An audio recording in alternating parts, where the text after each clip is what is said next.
Bismillahirrahmanirrahim. Alhamdulillah nahmaduhu wa nasta'inuhu wa nastaghfiruh wa na'udzu billahi min syururi anfusina wa min sayyiati a'malina. May yahdihillahu fala mudilla lahu wa may yudlil fala hadiya lahu. Asyhadu an la ilaha illallah wahdahu la syarika lah wa asyhadu anna Muhammadan abduhu wa rasuluh la nabiyya ba'dah. Allahumma salli wa sallim ala nabiyyina Muhammad wa ala alihi wa sahbihi ajma'in, amma ba'd. Hadirin dan hadirat serta para pemirsa yang saya hormati, Assalamualaikum warahmatullahi wabarakatuh. Alhamdulillah, kita bersyukur kehadirat Allah Azza wa Jalla sebab masih lagi diberi oleh Allah peluang untuk menambah ilmu pengetahuan berlandaskan Al-Quran dan Sunnah Nabi sallallahu alaihi wasallam. Topik kita pada pagi ini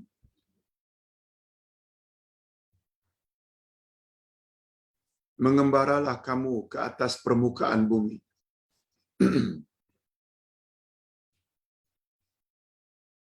Rupanya Islam adalah agama yang sangat menggalakkan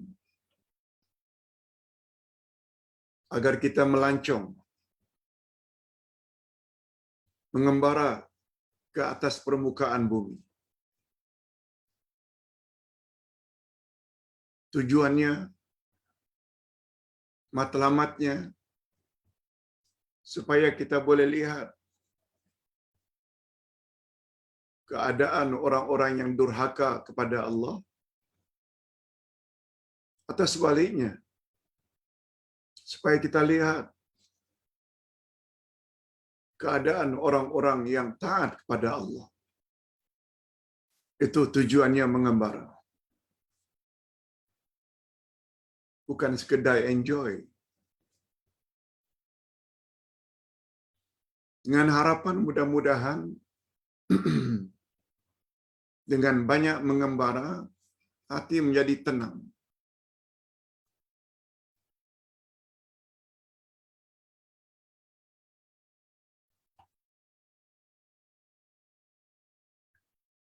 Dalam pengembaraan kadang-kadang kita lihat ada orang yang lebih susah dari kita. Kita pula selalu mengadu susah. Rupanya ada lagi orang yang lebih susah dari kita. Tenang jiwa kita. Atau sebaliknya, kita orang yang suka berbangga dengan kekayaan dan harta yang banyak. Dengan banyak mengembara, oh, banyak lagi orang yang lebih kaya dari saya. Sehingga membuat kita tidak takabur dan sombong. Ini kaitannya. Salah satu kunci kebahagiaan, banyak mengembara. Supaya hati itu tenang.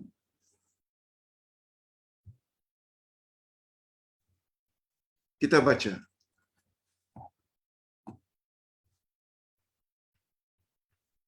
Mengembara atau melancong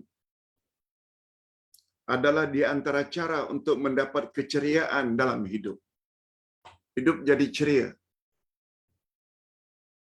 Dan menghilangkan rasa gundah dan sedih.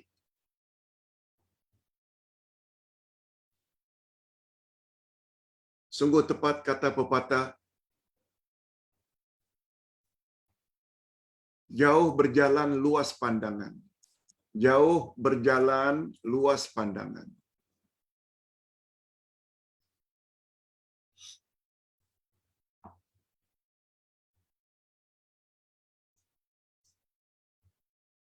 Samalah juga, banyak membaca, luas pandangan. banyak membaca. Jauh berjalan, luas pandangan. Banyak yang kita pandang. Banyak membaca pandangan-pandangan alim ulama.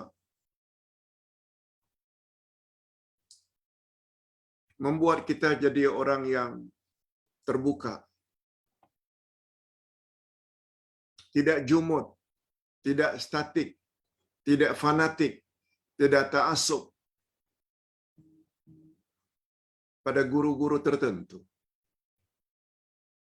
Malah pada mazhab tertentu.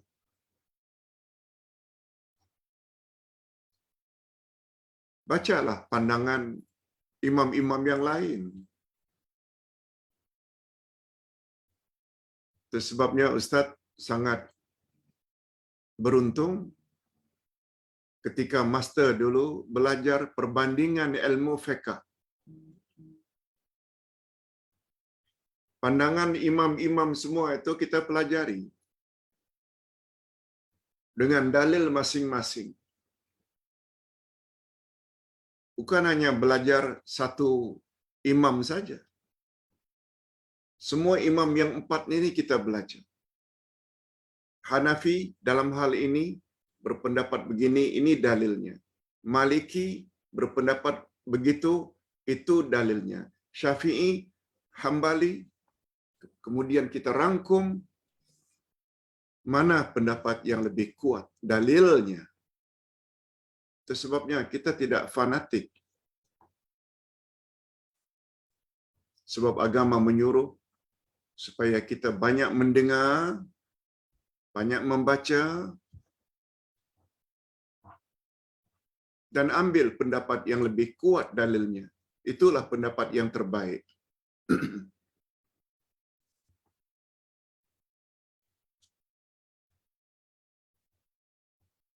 Perhatikanlah apa yang terdapat di sekelilingmu. Perhatilah apa yang terdapat di sekelilingmu. Di depan, di belakang, di kanan, di kiri, di atas, di bawah. Lihatlah. Bacalah kitab ciptaan Allah yang terbentang luas. Alam ini adalah kitab ciptaan Allah.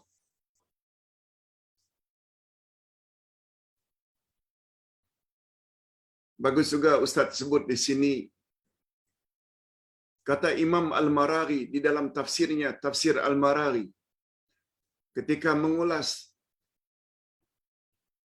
surat Al-Alaq, Iqra, a'udzubillahi minasyaitonirrajim, bismillahirrahmanirrahim. Iqra bismi rabbikal ladzi khalaq.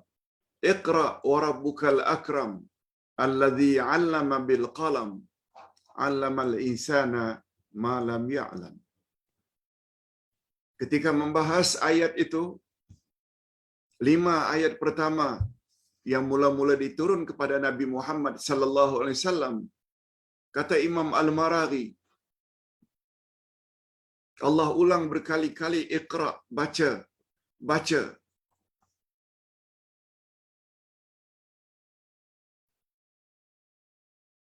Ada 2 kitab utama yang kita mesti baca. 2 kitab yang mesti kita baca. Apa kitab itu? Pertama namanya kitab Munazzal. Artinya kitab yang diturunkan oleh Allah.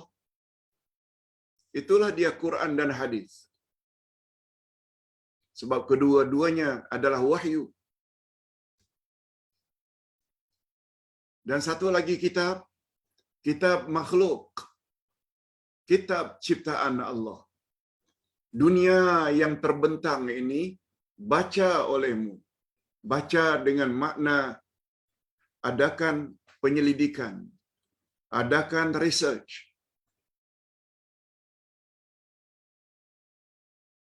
Itu sebabnya ada mardi.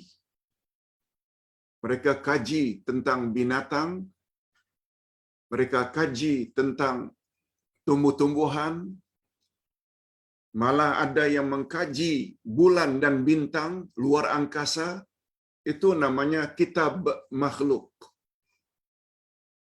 Kita kaji apa yang ada di dasar laut. Kita kaji apa yang ada di dalam bumi. Kajian-kajian itu namanya kita membaca kitab makhluk. Ingat, dua kitab yang mesti kita baca. Kitab munazzal, yaitu kitab yang diturunkan oleh Allah, Al-Quran dan Sunnah. Yang kedua, kitab makhluk. Ini, melancong ini termasuk kita membaca kitab makhluk. Pergi ke Mesir, pergi ke Jordan, lihat laut mati. Pergi ke Mekah, lihat ada Kaabah, ada air Zam-Zam, ada tawaf, ada sa'i, ada Arafah. Ada apa di balik itu semuanya? Pergi ke Jabal Korban, ada apa di balik nama Jabal Korban?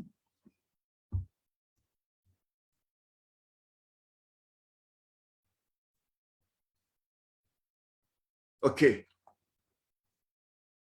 Ingin tahu lebih jelas tentang pandangan Imam Al-Maraghi, dua kitab yang mesti dibaca, sila lihat tafsir Juz Amma, surah Al-Alaq, Iqra bismi rabbikal ladzi khalaq. Okey.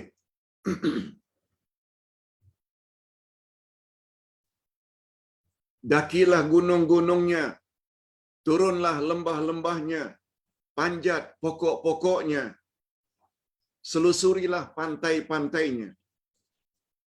Niscaya kamu akan merasa lega dan kagum akan kekuasaan dan kebesaran Allah.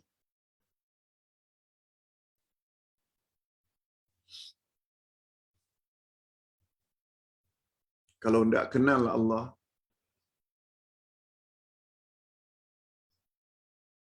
tolong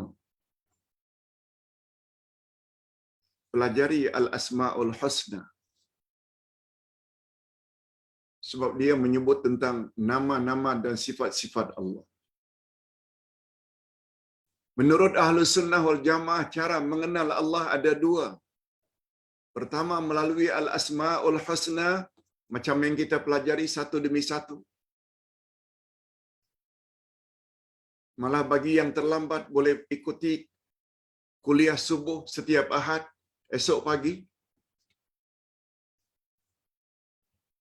Kita mula daripada Allah, Rabb, Ar-Rahman, Ar-Rahim, dan seterusnya.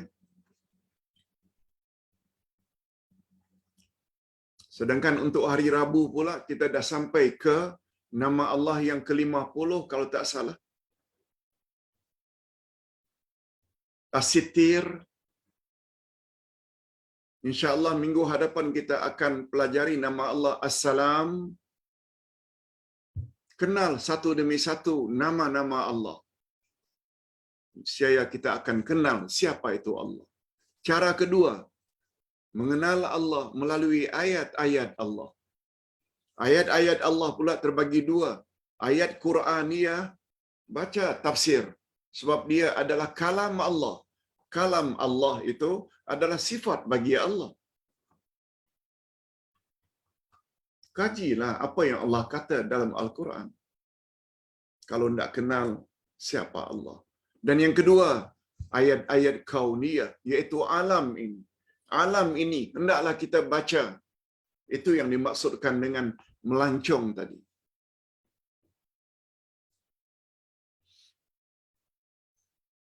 Pergi ke Mesir, tengok piramid. Macam mana cara Allah menghancurkan Firaun.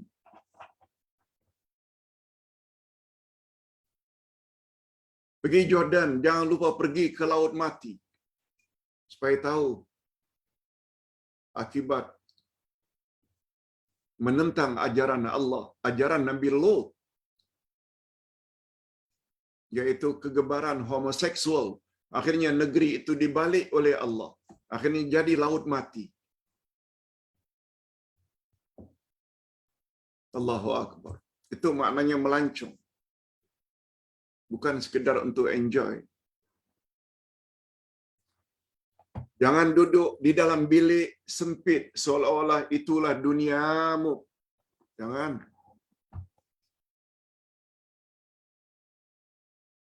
Bukalah tutupan kelopak matamu untuk menyaksikan alam ciptaan Allah yang sangat indah dan luas ini. Ustaz terlupa tadi tidak sebut.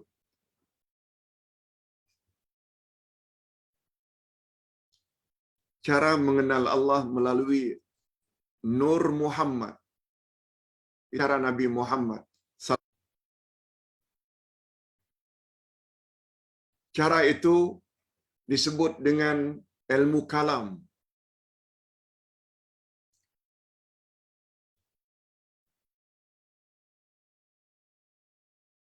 Tidak kenal siapa Allah itu melalui ilmu kalam adalah sangat dilarang. Kita baru belajar akidah Imam Abu Hanifah, akidah Imam Malik, akidah Imam Asy-Syafi'i, dan akidah Imam Ahmad ibnu Hanbal.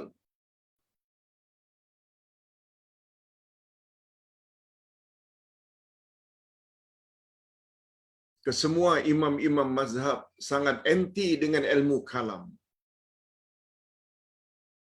Itu sebabnya mempelajari, nak kenal Allah, kita mesti kenal Nur Muhammad. Nur Muhammad lalu diulas dengan bermacam-macam. Itu namanya ulasan melalui ilmu kalam. Banyak cakap, banyak cakap. Padahal cara mengenal Allah yang paling tepat adalah melalui Al-Asma'ul Husna dan melalui ayat-ayat Allah.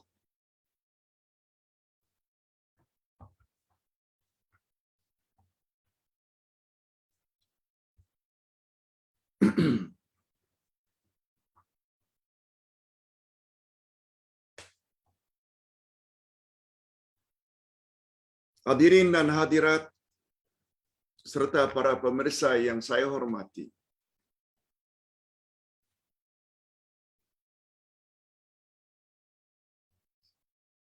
Sesungguhnya tabiat suka hidup menyendiri.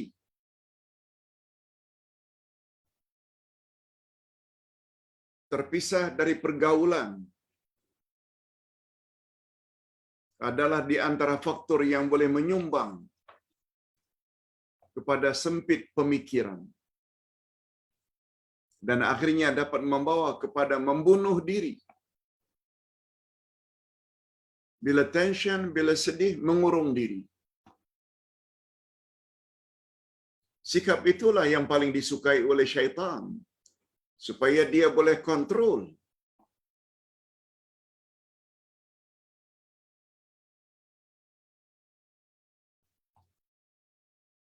Jangan berfikiran sempit. Jangan berfikiran sempit sesempit bilikmu. Jangan menyangka bahawa alam ini hanya milik pribadimu atau penghuni alam ini hanya kamu seorang diri. Jangan. Sikap tercela ini tersirat di dalam pepatah. Jangan seperti katak di bawah tempurung. Jangan seperti katak di bawah tempurung. Tak tahu bahagian luar. Jangan seperti katak di bawah tempurung.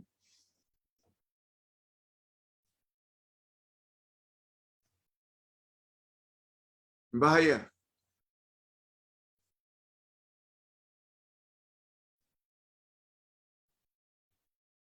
Sungguh banyak galakan dan anjuran di dalam Al-Quran. Bila ditanya, Pak Ustaz, suruhan agama, suruhan Allah, agar banyak mengembara, melancong, menjadi turis. Adakah dalam Al-Quran rujukannya? Ada?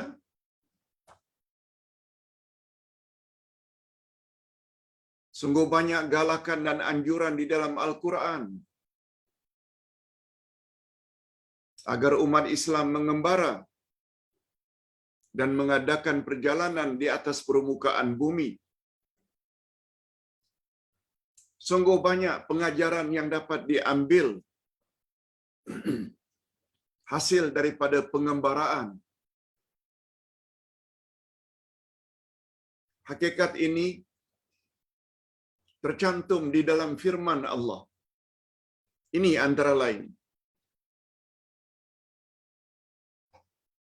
arahan Allah kepada Nabi Muhammad sallallahu alaihi wasallam agar menyuluh umatnya mengadakan perjalanan di atas permukaan bumi. Qul siru fil ardi thumma anzuru kaifa kana aqibatul mukazzibin.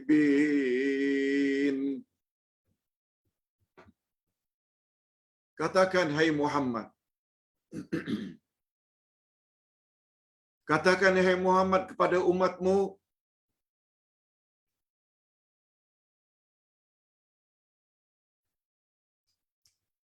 berjalanlah di permukaan bumi. Kemudian perhatikanlah bagaimana kesudahan orang-orang yang mendustakan itu.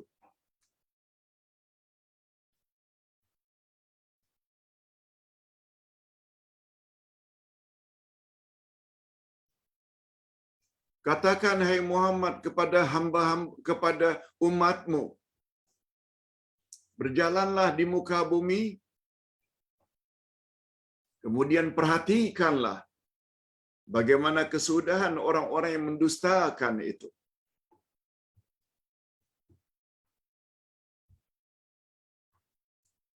Kalau berjalan ke Mesir, jangan lupa tengok piramid. Firaun yang begitu megah dan hebat mampu membina piramid. Akhirnya dihancurkan oleh Allah. Lemas di Laut Merah.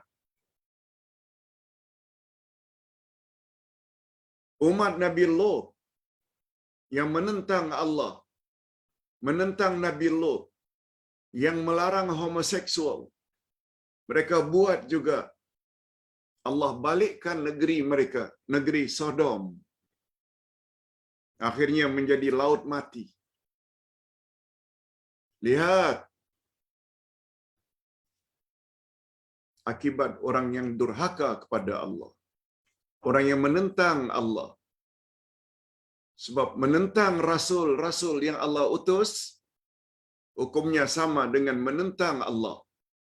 Sebab para rasul itu, Musa ke, Nabi Lot ke, itu utusan resmi Allah. Bila menentang para rasul, sama dengan menentang Allah. Ayat yang lain, kalau tadi Al-An'am ayat 11, surat Ar-Rum ayat 42, Qul siru fil ardi fanzuru kaifa kana aqibatul ladzina min qabl kana aktsaruhum musyrikin. Katakanlah hai Muhammad kepada umatmu, adakanlah perjalanan di muka bumi dan perhatikanlah bagaimana kesudahan orang-orang yang terdahulu. Kebanyakan dari mereka itu adalah orang-orang yang mempersekutukan Allah. Umat Nabi Nuh ke, umat Nabi Ibrahim ke, umat Nabi Daud ke, umat Nabi Sulaiman ke, sampai umat Nabi Muhammad sallallahu alaihi wasallam. Siapa yang membuat durhaka, musnah.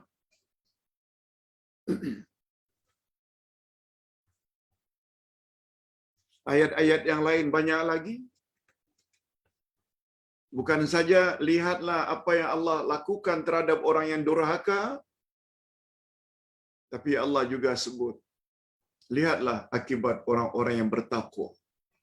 Ini contohnya kita bila kita pergi ke Mekah. Bila pergi ini ada sedikit masalah. Tidak begitu lancar.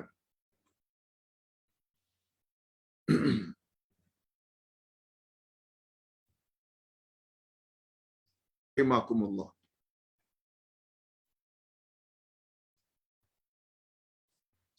Adanya bila kita pergi ke Mekah, adanya Kaabah.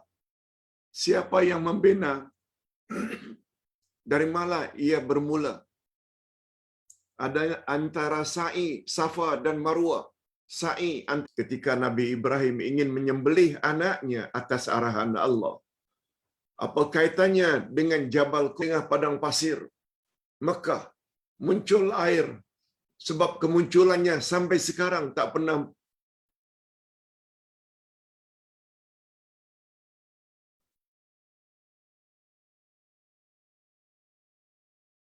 hadirin dan hadirat rahimakumullah. Kamu akan melihat dengan mata kepala sendiri bagaimana nasib atau kesudahan yang dirasakan oleh orang-orang yang mendustakan Allah. Di antara bukti bahwa Islam sangat menggalakkan kita mengembara di atas permukaan bumi ialah golongan Ibnu Sabil. Ibnu Sabil maknanya mereka yang keputusan perbekalan atau perbelanjaan dalam perjalanan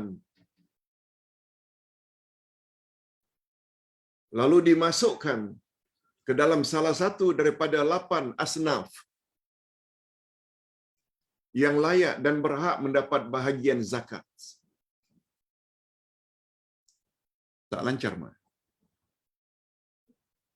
Betul-betul saya. Lain. Minta maaf, Ustaz dapat laporan bahawa line tak begitu elok di kawasan Ustaz sehingga terputus-putus. Kita pun tak dapat berbuat apa-apa kecuali Ustaz cakap perlahan-perlahan. Ustaz ulang.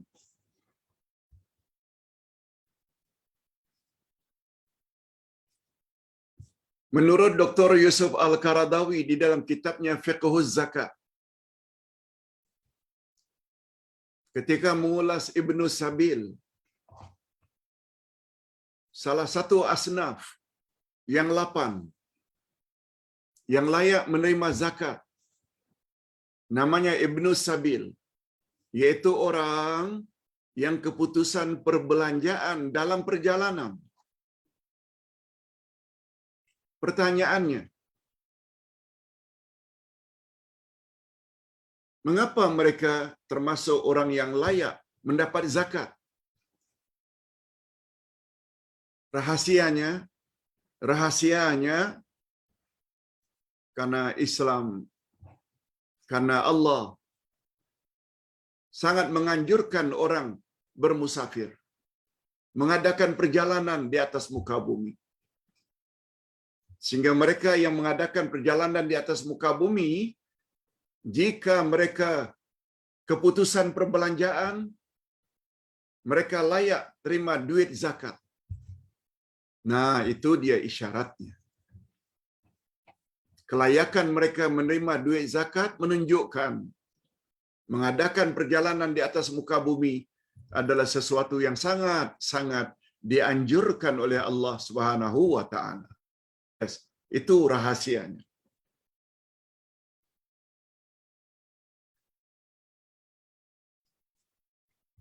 Para pengkaji kesehatan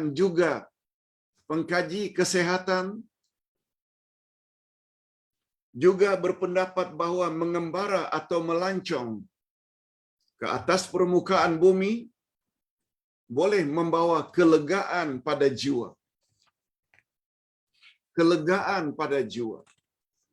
Khasnya bagi mereka yang selalu stres, dan tertekan perasaan.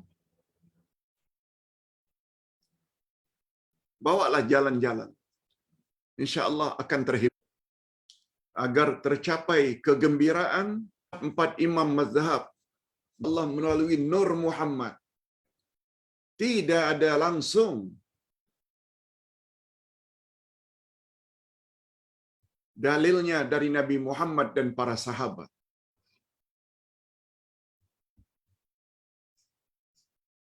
Sampai-sampai mengatakan dalam Quran, Rasul akhir zaman bernama Ahmad. Kalau dibuang mim jadi Ahad, itulah Allah. Allahu Akbar. Cara mengenal Allah dengan cara begitu tidak ada asas langsung. Sesuai dengan kata-kata Said Sabiq di dalam kitabnya Aqidah Islamiyah, segala hadis yang menyatakan tentang Nur Muhammad semuanya tidak sahih.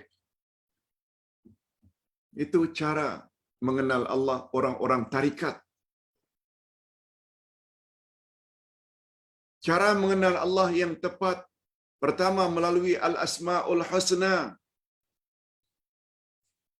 Allah sebut berkali-kali dalam Al-Quran, Walillahil asma'ul husna fad'uhu biha.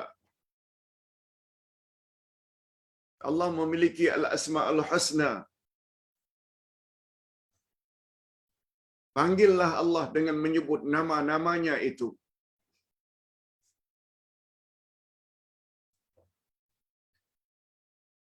Wazarul ladzina yulhiduna fi asma'i.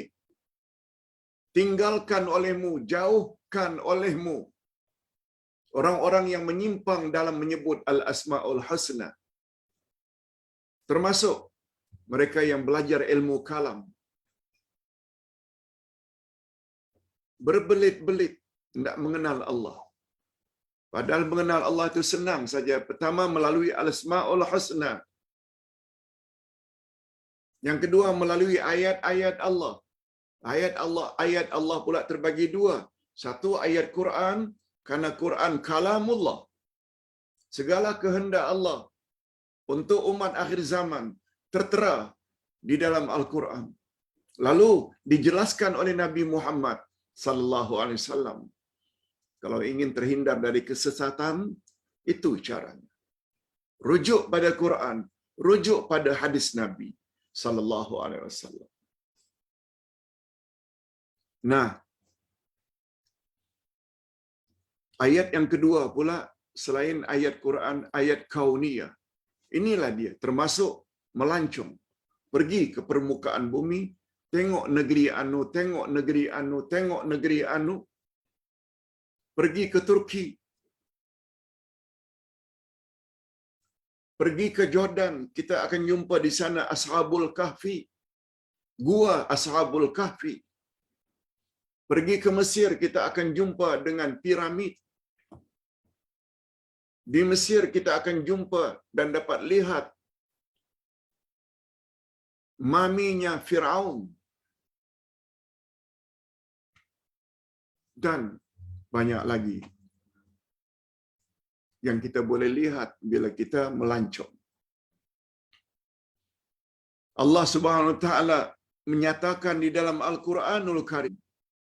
Ustaz ulang, oleh itu marilah kita melancong agar tercapai kegembiraan sambil berfikir dengan menghayati kebesaran Allah. Ini sebagaimana yang Allah isyaratkan di dalam ayat berikut Ali Imran 151.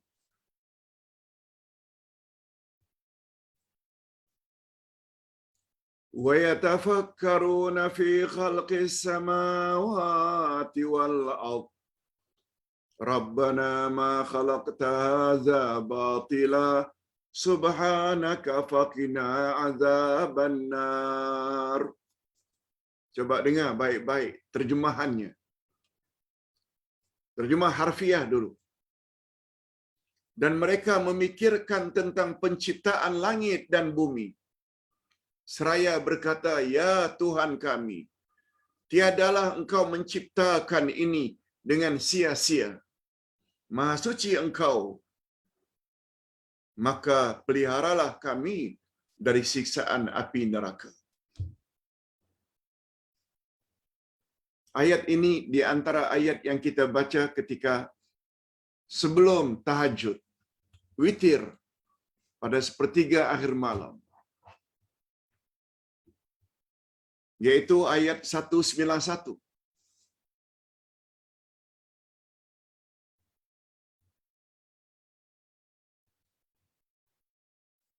Kalau tak salah ini ayat 192. Ayat 192. Ayat 190, inna fi khalqis samawati wal ard wa ikhtilafil laili wan nahari la ayatin liulil albab. Itu 190. 191, alladzina yadhkurunallaha qiyaman wa qu'udan wa 'ala junubihim wa yatafakkaruna fi khalqis samawati wal ard. Rabbana ma khalaqta hadza batila subhanaka faqina adzabannar. Yes, betul. Ini ayat 191 sebab dia bermula dari di tengah. Bermula dari alladzina yatafakkaruna fi khalqis samawati wal ard. Alladzina yadhkuruna Allah qiyama. Itu permulaannya. Betul, ayat ini 191. Dikatakan dalam sirah, dikatakan dalam sunnah, Nabi ketika membaca ayat ini selalu lihat atau buka tingkap rumahnya. Tengok ke arah langit. Sambil membaca. Oh Tuhan, segala yang Kau cipta ini tidak ada yang sia-sia belaka. Maha suci Engkau, ya Allah. Maknanya, Rasulullah terpesona, kagum dengan bintang-bintang yang gemerlapan, yang jumlahnya tak dapat dihitung itu, masing-masing bergerak dan bercahaya. Nabi kagum. Subhanak, Maha suci Engkau, ya Allah, daripada kekurangan. Rabbana ma khalaqta hadza batila. Ya Allah, tak ada satu pun yang Engkau buat ini sia-sia belaka. Subhanak, Maha suci Engkau, ya Allah. Oleh sebab itu, hindarkan kami daripada api neraka.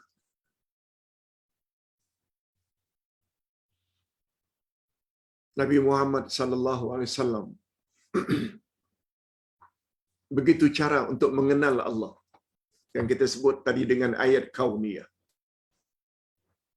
Hadirin dan hadirat, untuk topik ini cukup sampai di situ, yaitu mengembaralah, melanconglah di atas permukaan bumi dan lihatlah kesan-kesan daripada orang-orang yang durhaka terhadap Allah, atau kesan-kesan daripada orang-orang yang taat kepada Allah. Sebagaimana yang dilakukan oleh Nabi Ibrahim dengan anaknya Ismail, begitu juga Siti Hajar istrinya. Sehingga muncullah Ka'bah, muncullah sa'i Safa Marwah, muncullah air Zamzam, muncullah wukuf di Arafah, muncullah Jabal Korban, penyembelihan. Semuanya itu adalah dengan banyaknya kita melancong. Oleh sebab itu, sangatlah tidak wajar bila dah balik haji atau umrah, kita masih lagi tidak memiliki fikiran yang terbuka. Padahal di Mekah, di Madinah, kita lihat cara orang beribadat bermacam-macam. Berbeza dengan cara kita. Jangan persalahkan mereka. Mereka punya pandangan juga sebab mereka ada mazhab lain.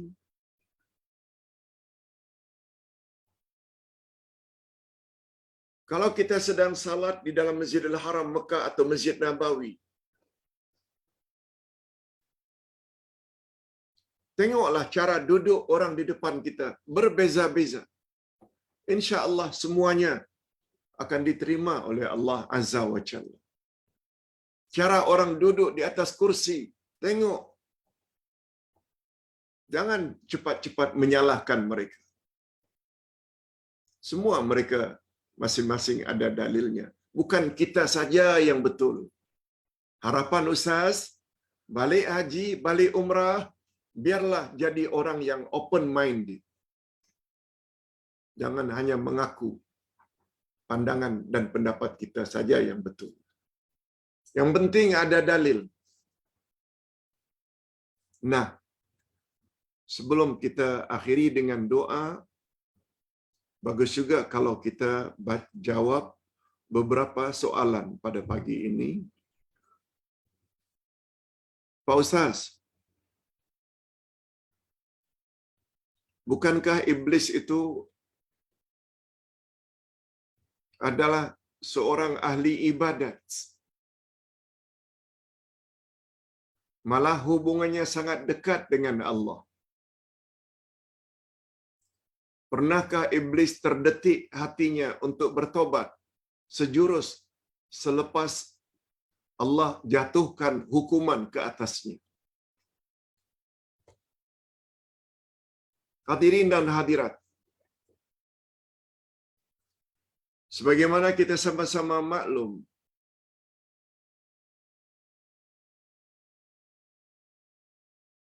asal iblis adalah jin.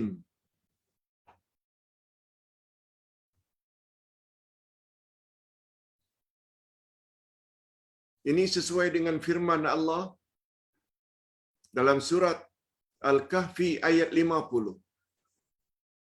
Wa idz qala rabbuka lil malaikati isjudu li Adam fasajadu illa iblis kana minal jinni fafasaka an amri rabbi.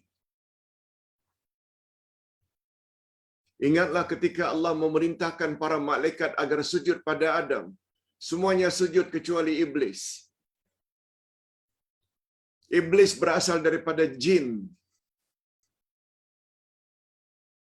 yang fasik, yang durhaka terhadap perintah Tuhannya. Dari situ kita dapat tahu bahwa iblis itu dari jin. Timbul pertanyaan,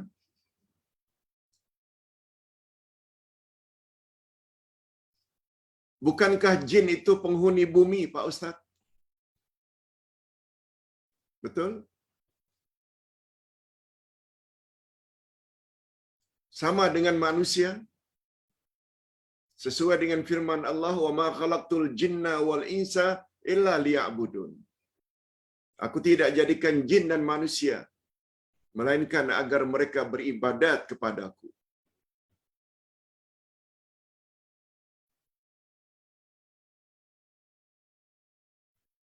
Iblis juga diusir bersama-sama Adam dan Hawa dari syurga turun ke bumi. Pertama sekali,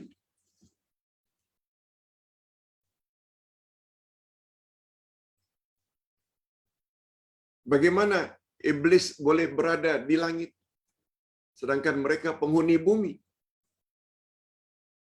Ayat 30 surat Al-Baqarah menyebut, "Wa idz qala rabbuka lil malaikati inni ja'ilun fil ardi khalifah." Ingatlah ketika Allah berfirman kepada para malaikat, "Aku bercadang mencipta makhluk di atas muka bumi."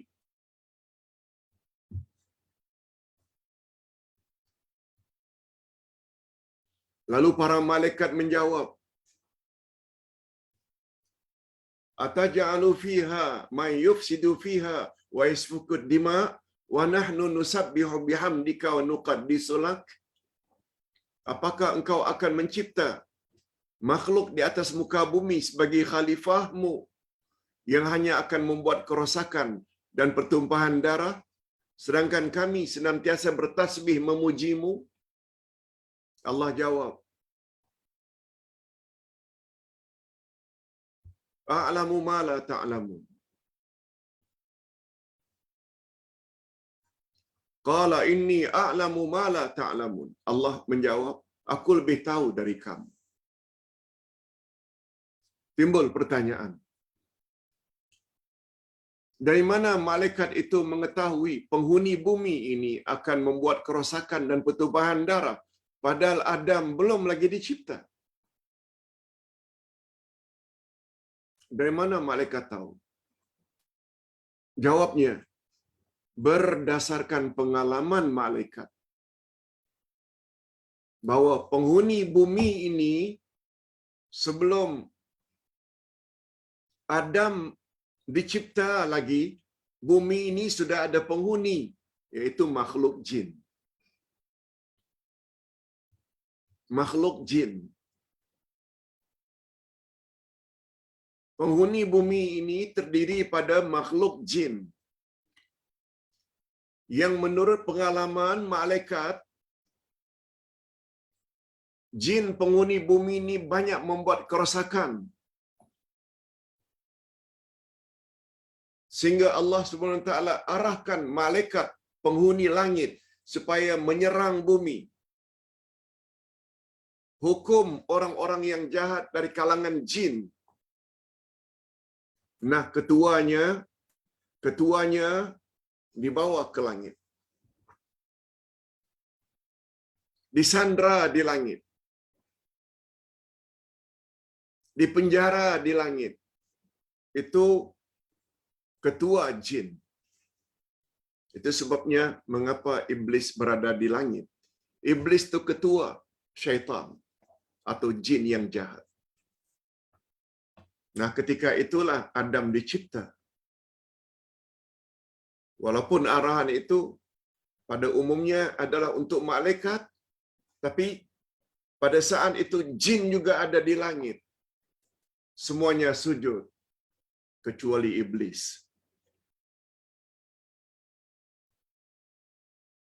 Ada pula versi lain. Versi lain,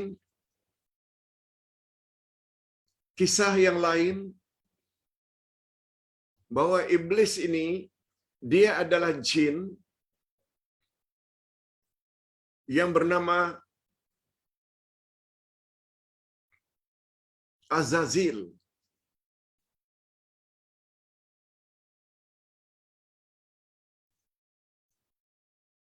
Dia sangat taat kepada Allah, jin yang taat. Ini versi lain.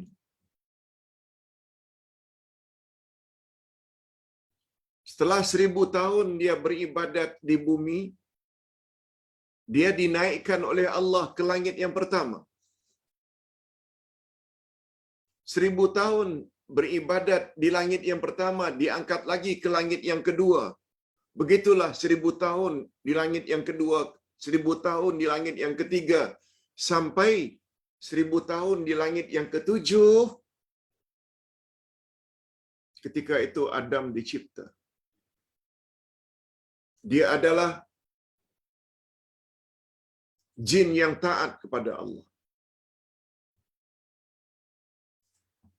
Setelah berada di langit yang ketujuh, ditambah dengan 1000 tahun di bumi, menjadi 8000 tahun dia beribadat kepada Allah. Ketika itu Adam dicipta. Lalu semua penghuni langit, malaikat, termasuk Azazil tadi, disuruh sujud pada Adam. Semuanya sujud kecuali Azazil. Apa sebab Azazil tidak mau sujud? Dalam kisah tersebut dikatakan, setelah 1000 tahun berada di langit yang ketujuh, Azazil diangkat menjadi imam para malaikat di langit. Karena ibadatnya, karena dekatnya dengan Allah, kuatnya dia beribadat. Dia diangkat menjadi imam para malaikat di langit.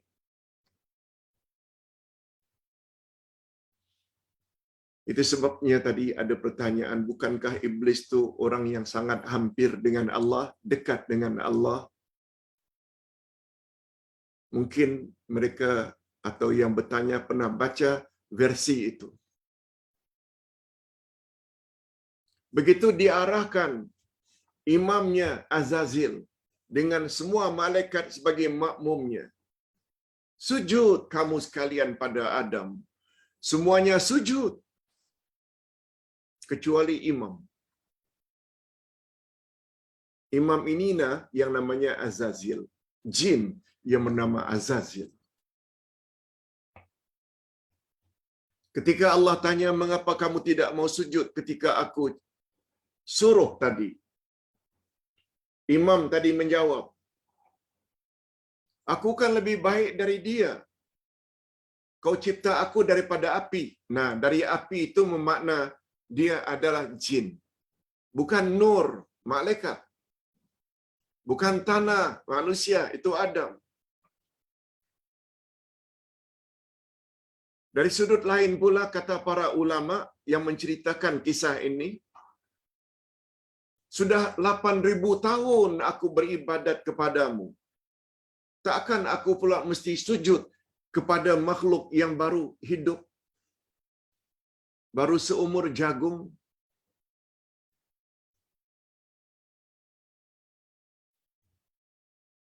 Dia sombong. Ustaz yakin yang bertanya ini mungkin terbaca asal-usul iblis itu adalah sangat dekat, macam cerita tadi. Lalu pertanyaannya, tidak adakah terdetak di hati iblis? Nah, dari mana datangnya iblis, Pak Ustaz? Ketika dia enggan itu, lalu dia kutuk, berubah namanya dari Azazil menjadi iblis.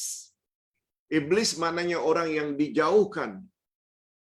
Iblis yang dilaknat oleh Allah, laknat itu maknanya dijauhkan daripada rahmat Allah.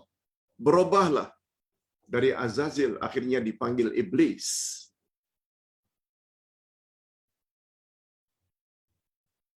Kalau ditanya ada tak terdetik dia ingin tobat pada Allah, jawabnya tidak.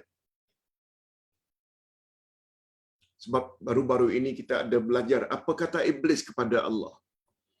Karena engkau telah murka dan laknat aku berjanji akan menyelewengkan anak cucu Adam daripada jalanmu yang lurus. Dia berazam di hadapan Allah untuk menyesatkan anak cucu Adam. Cuma dia pernah membuat pengecualian. Illa ibadakal mukhlasin. Kecuali hamba-hamba engkau yang ikhlas. Okey, itu jawaban Ustaz tentang apakah iblis yang begitu dekat dengan Allah telah beribadat begitu lama tak terdetak untuk minta tobat. Jalan ceritanya macam itu, lebih kurang. Wallahu a'lam. Pertanyaan yang kedua.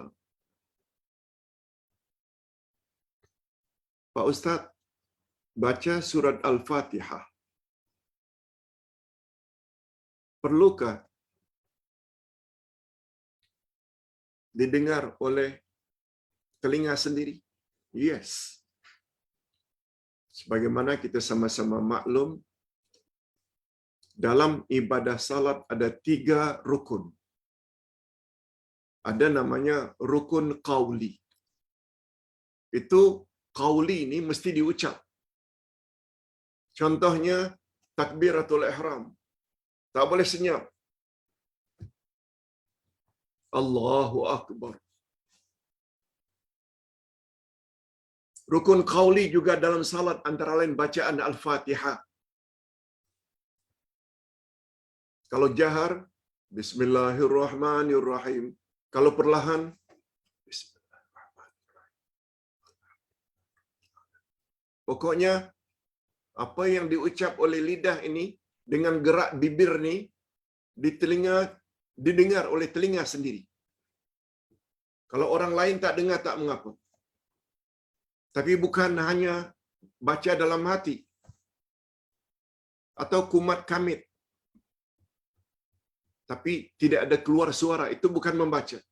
Membaca mesti ada suara perlahan, paling kurang didengar oleh telinga sendiri. Itu namanya rukun qauli. Ada namanya rukun qalbi, hati, yaitu niat. Niat itu tempatnya dalam hati. Itu rukun qalbi. Ada satu lagi rukun fi'li, qiyam. Ruku itu perbuatan, fi'li perbuatan. I'tidal, sujud, duduk antara dua sujud, sujud lagi, kemudian duduk tahiyat awal, duduk tahiyat akhir. Semua itu fi'li. Jadi sesuai dengan pertanyaan, apakah salat saya selama ini saya baca, Pak Ustaz, tapi mungkin saya tidak dengar. Perlukah saya qada? Bagi Ustaz tak perlu. Bagi Ustaz tak perlu diqada. Sebab itu karena kejahilan dulu. Nah, mula sekarang kena baca yang boleh didengar oleh telinga sendiri.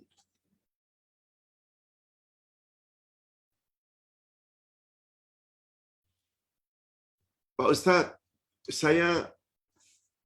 anak saya diterima untuk belajar di suatu negeri. Saya bercadang akan mengantarnya ke sana. Bila belajar biasanya 4 tahun, 3 tahun paling kurang, 5 tahun. Ke Mesir ke Jordan atau ke London, beberapa tahun. Saya akan mengantar barang biasanya 300 lebih, 200 lebih. Ustaz, mohon maaf terhadap lain, bukan karena apa-apa lain yang tidak elok. InsyaAllah esok kita dapat belajar lebih selesa. Kita akhiri dengan doa.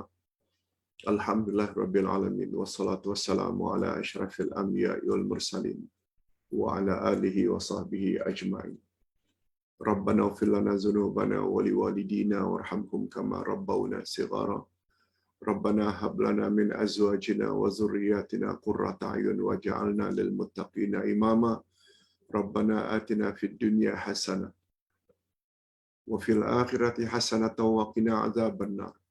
Wa sallallahu ala nabiyyina Muhammad wa ala alihi wa sahbihi ajma'in. Walhamdulillahi rabbil alamin. Subhanakallahumma wa bihamdik asyhadu an la ilaha illa anta astaghfiruka wa atubu ilaik. Assalamualaikum warahmatullahi wabarakatuh.